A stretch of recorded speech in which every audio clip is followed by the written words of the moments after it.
Religious parents think that it's harmless to introduce their kids to Bible, to religion, to church. It's like talking about Santa Claus. Absolutely harmless. Even Voltaire said, if there was no God, he has to be invented. And it makes sense because the easiest tool, mental tool, to control other people is fear. But we are not talking about philosophy here. We are talking about the impact of religious parents. So let's picture everything together.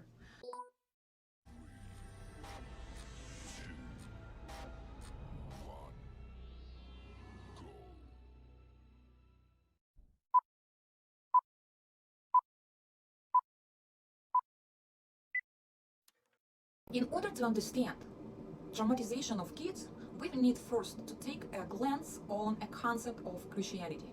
A concept of Christianity is based on suffering, sacrificing, and not laughing. In Christian interpretation means weighted down. Christianity likes that.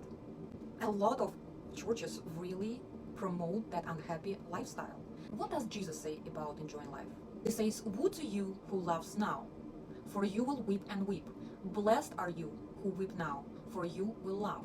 Luke 6:29. As you can see, everything is turned upside down. Jesus, in fact, doesn't like you to enjoy life. Jesus, in fact, doesn't like you to laugh. It's no coincidence that even in rules it says a lot of laughter to tears. I laughed a lot, I will roar. Now Islam.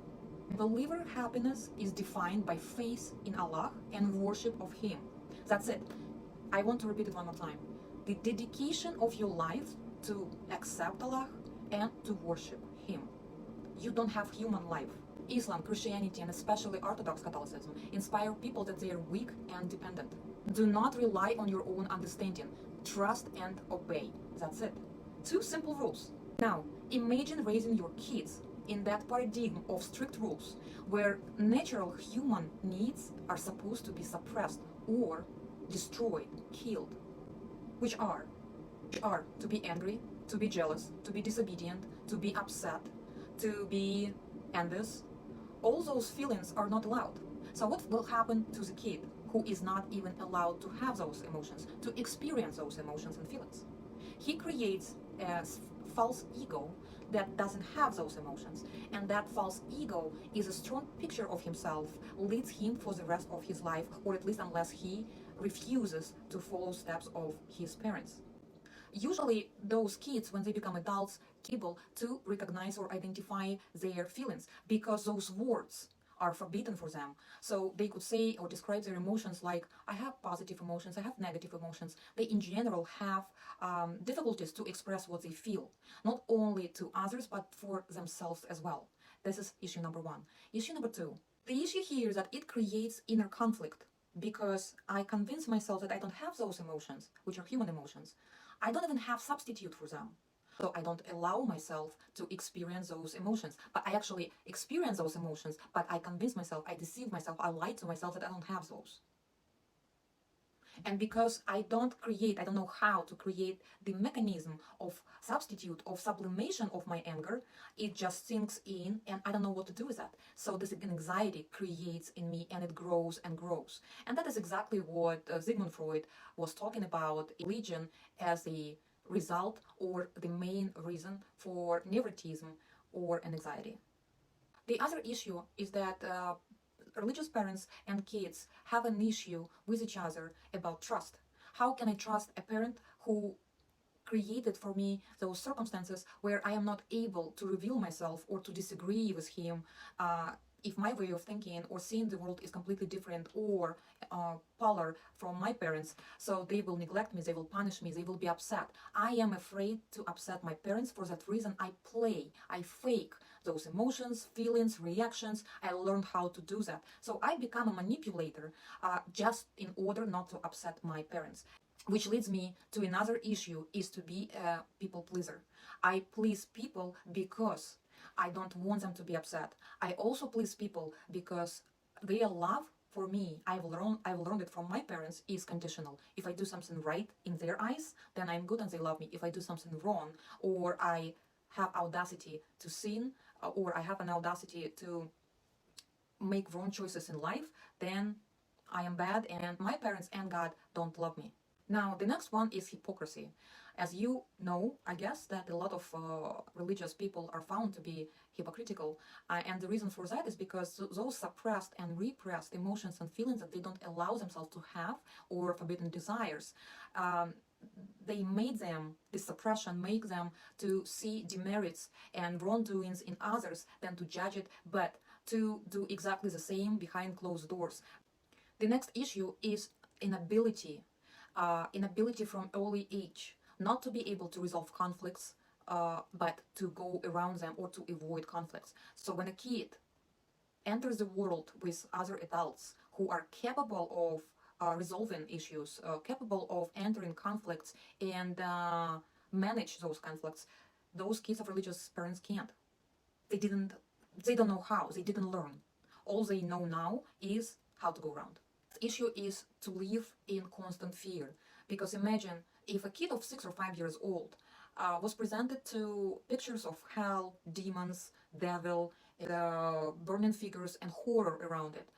It just traumatizing experience. It stays with a kid for a very long time. So fear is ruled by making decisions in a lot of cases. And talking of which, also making decisions become really difficult, because from early age, again, a kid was not allowed to make decisions on his own. Everything is written already for him. Everything is decided for him. Everything is arranged for him. Somebody else decided what he wants, what he needs, who he wants to be, who he will be, and what is supposed to make him happy. He is not allowed to look for his own happiness. For that reason, a lot of religious adults who were raised in religious families are not able to make adult decisions. They rely on somebody else or ditch responsibility on somebody else, because again, they are accustomed to do that. They don't know how else to navigate in life. One more thing is, of course, sexuality. As far as I know, only Hinduism is a religion that really celebrates sexual pleasure. The rest of religions don't. Just like, for example, Allah says about people that people are like animals. They are not capable of controlling themselves, so they have to be restrained.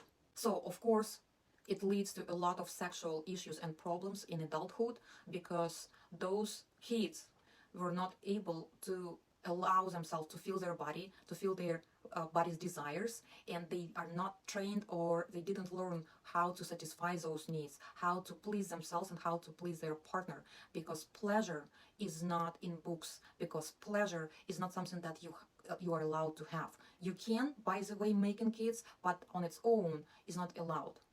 So here's the thing. Parents who raise those kids, who create those figures of fake image, of fake self, because of an ability to express themselves, to allow your kid to show that I will accept you for who you are, no matter who you are, and you can trust me to show your disagreement with me. You have a choice, you have a right to choose your path. For that reason, what happens is actually parents do really wrongly in terms of even religious agenda, because they prepare a fake person for God. God expects a real person to embrace him, to accept him. And if the person doesn't even know who he really is, then he cannot be presented to God sincerely. So, dear parents, think about choices in life and ability to let your kids to be who they are, to allow them to grow the way they want without your controlling issues, without your imposing agendas. Let them just be. Let them grow the way they want to grow. I'm not talking, of course, about extremes. I'm not talking about celebrating crime or wrongdoings. But if we're talking about religious choices, let them decide when they grow up who they want to be in terms of religious choices. Otherwise, you are creating an incredible amount of potential customers and clients for psychotherapists. Thank you for watching, and I'll see you next time. So let it hurt.